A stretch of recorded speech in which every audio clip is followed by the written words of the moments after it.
everybody! My name is Dana. And I'm Tara. And this is Taz. And welcome to the reading party. Come on in. Come on in here. Come on. What are you doing? Taz is welcoming you into our home. Welcome into the abyss. So today we are going to be talking favorite and least favorite villains, because villains are spooky and it's October. Yes, that's our reasoning, essentially. It's not deeper than that. Yeah.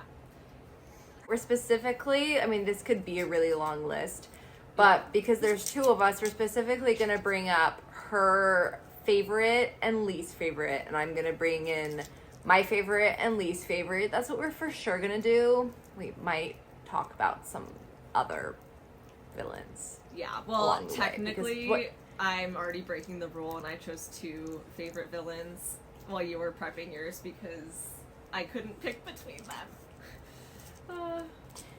Yeah. You know what? That's rude. Dan and I can talk about books for a long period of time. That's the whole point of this channel. So we'll probably just keep talking about it, and then we get rambly. It's okay. I can start. Are we doing favorites first? I think we're gonna do favorites first. Yeah. Okay.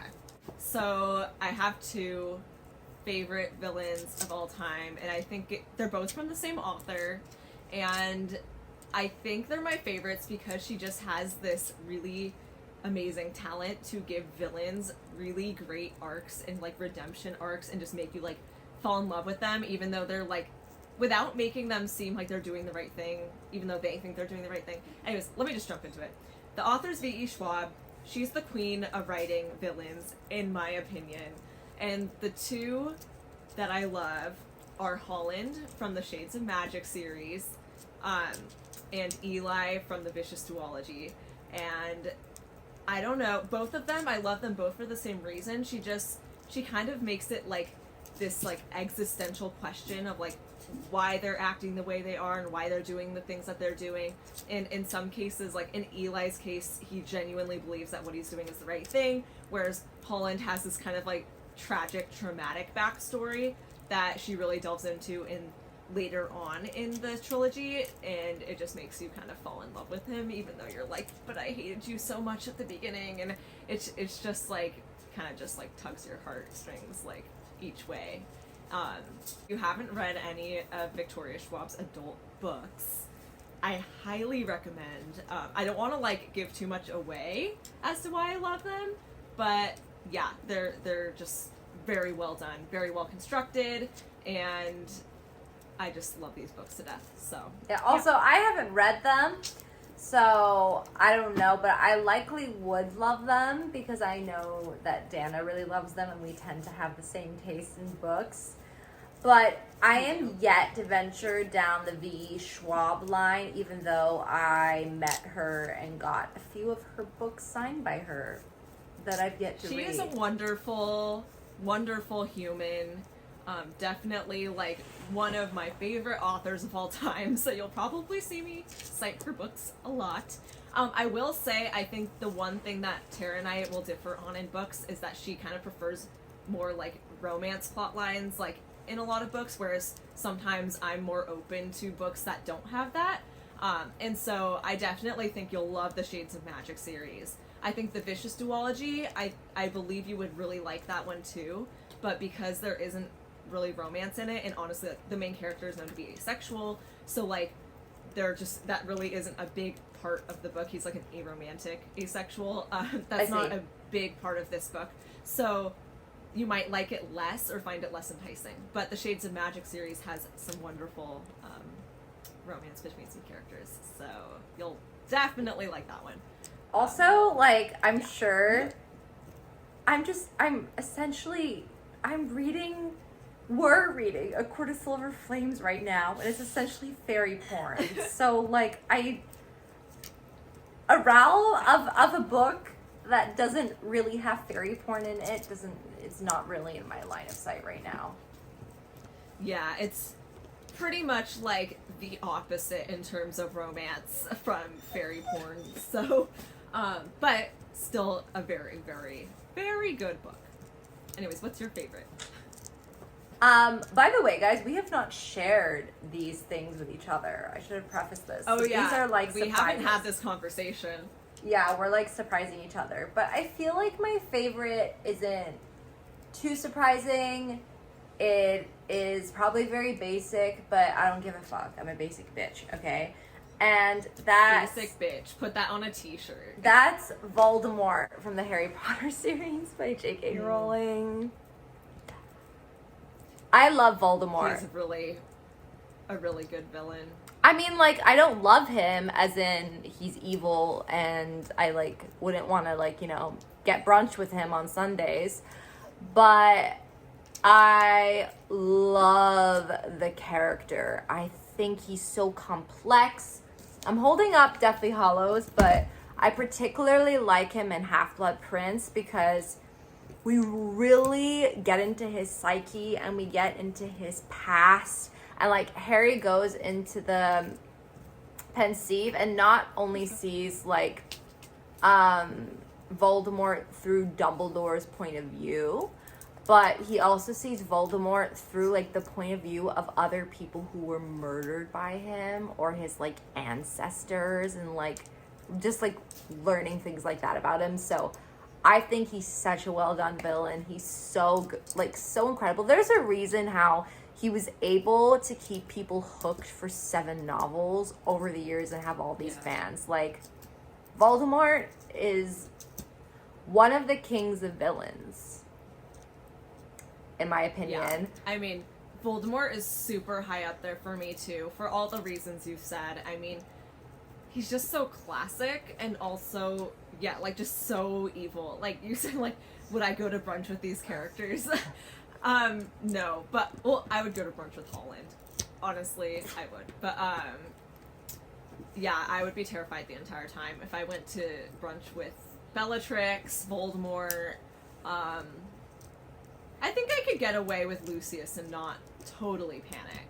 Yeah, but I wouldn't have a good time at that brunch. But, yeah, I wouldn't sign myself up for that at all. If we're hopping into, like, least favorites, let's see. I honestly, I don't know if the one I'm about to say is actually my least favorite, but I will give you my reasoning for why it popped up for my answer for this question, like, very shortly. And that's the villain who, honestly, I, like, even kind of forget the name of The Gentleman's Guide to Vice and Virtue. Oh my god, I don't even remember the name of the villain. And that's kind of my point. I love this book. Like, I've reread it so many times. It's one of my all-time favorites. The things I love about this book are not the villain. It's like the romance between Monty and Percy. I love the brother-sister relationship between Monty and Felicity. But, like, when it comes to... I even love the plot. Like, I love the adventurous nature of this plot. Except for that the villain is not very memorable. No. And compared to how much I love so many other elements of this book, I wish the villain was better. And so, for me, it's not like I hate him the most out of all villains. I just feel like there could have been more construction. There could have been a lot more detail. I kind of feel like the villain element of this book was kind of tossed away. I feel like it could have even been Monty's father, and that would have been so much more interesting. Because she, like, I don't want to spoil, so let's just say that they have a very strange relationship, and to say she the definitely least. goes into that in this book. Yeah. And that would have been a bit more memorable for me, so that's just where it kind of fell flat, and that's why he's my least favorite. I remember it was a man. I don't remember his name, and I've reread this book 50 times, and I cannot tell you his name. So... Scandal. Yeah. Love this book, and again, it's one of my all-time favorites. It's one of my go-to when I'm sad, when I'm depressed. I read this book, and the villain just falls flat. It's just not the reason to read it. And, I mean, there's so many other good qualities. It's still definitely worth a read. There just could have been more. Could have had more oomph.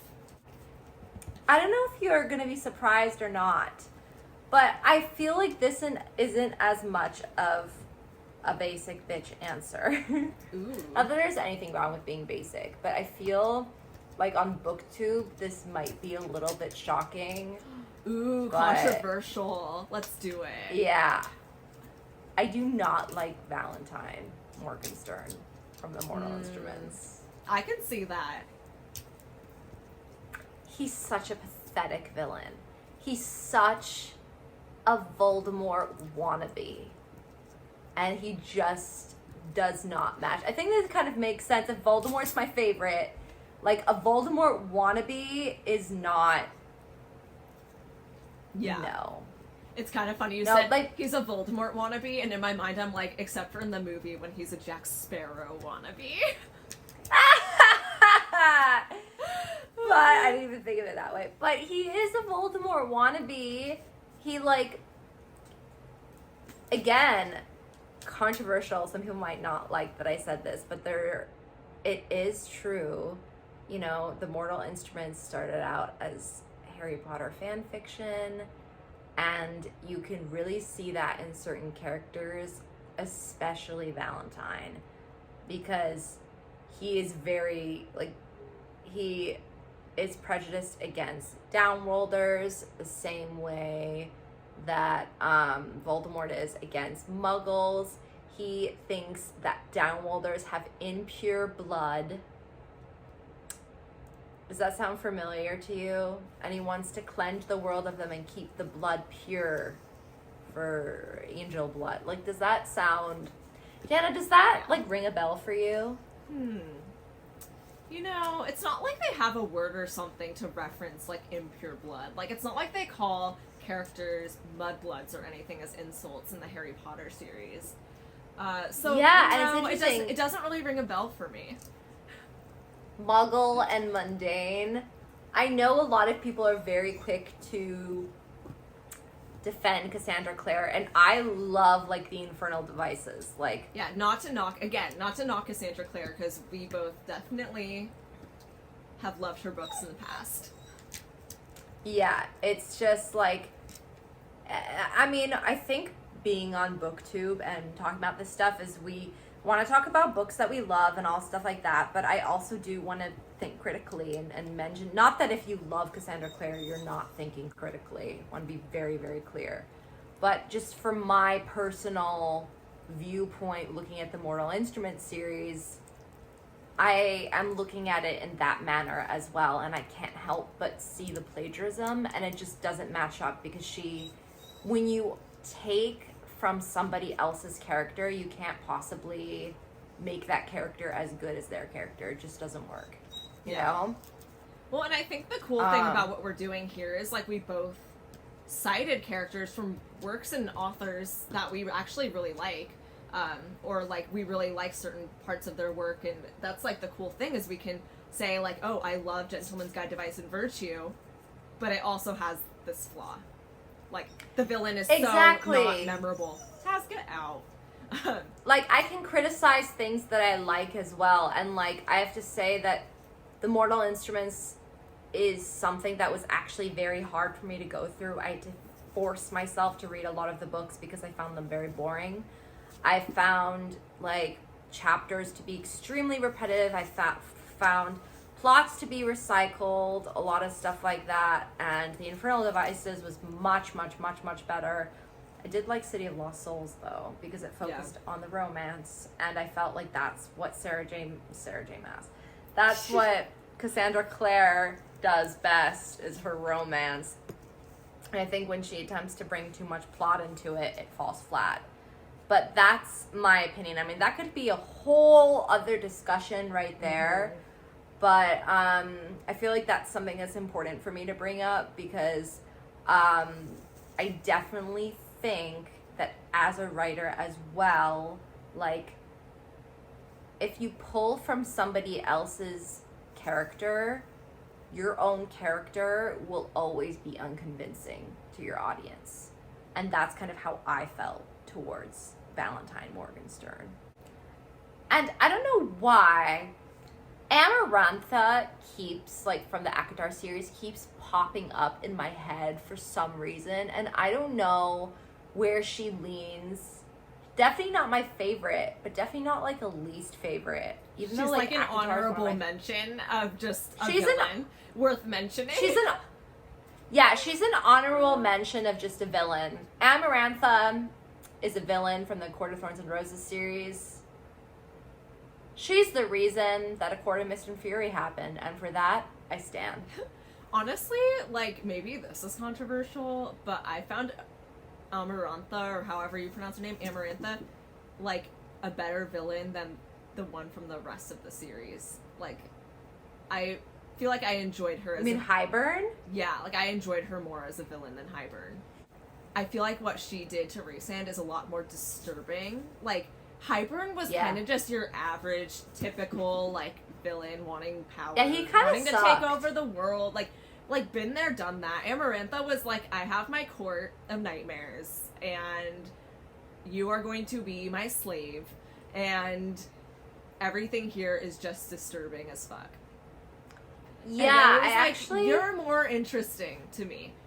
So in some ways, I kind of wish that had been played out more, because Hybern was more average villain, average book villain. Amarantha was a lot more interesting. You know what's interesting, though? Amarantha's, like, her presence and her effect lasted throughout the entire series.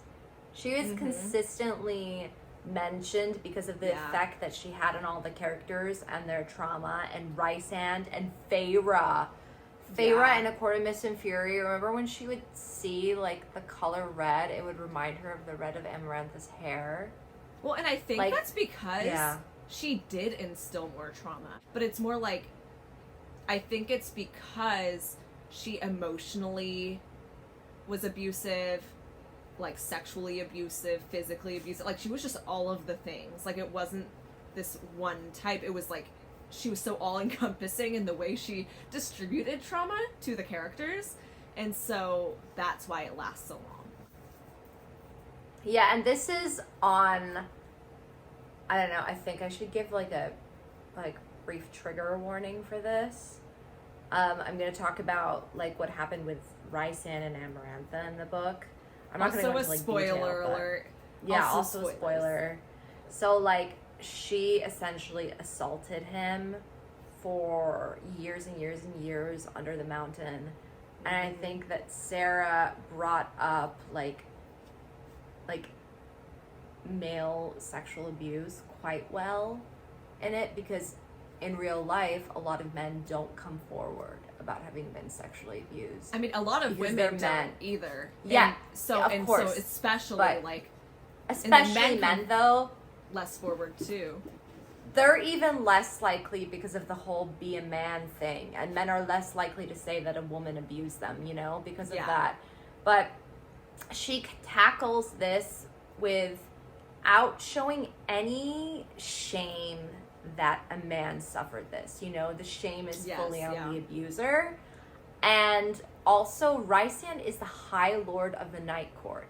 He is like the most powerful being like on the freaking planet, and yet he still fell victim to Amarantha. Curseful, yes, but I think the whole riddle that she came out with was very like, showed a lot about her character and inner turmoil. I don't know. I enjoyed Amarantha, and I thought that she brought a lot to the series as a whole, and as horrible as she was, the series would not be the same without her. Oh, definitely. And So. I think my point being like, too, I was basically trying to make the same point as you. Also, like, triggers over, spoilers over. Yeah. Amarantha, I think the way she played into the series was extremely well done. I'm honestly glad that she didn't end up being, like, the ultimate villain in the end.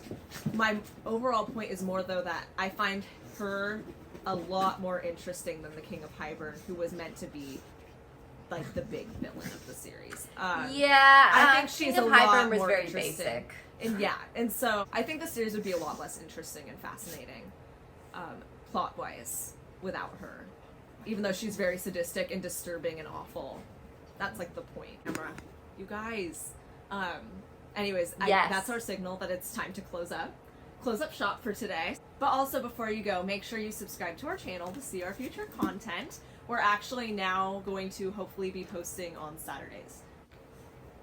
Get the fuck out of our house. Bye.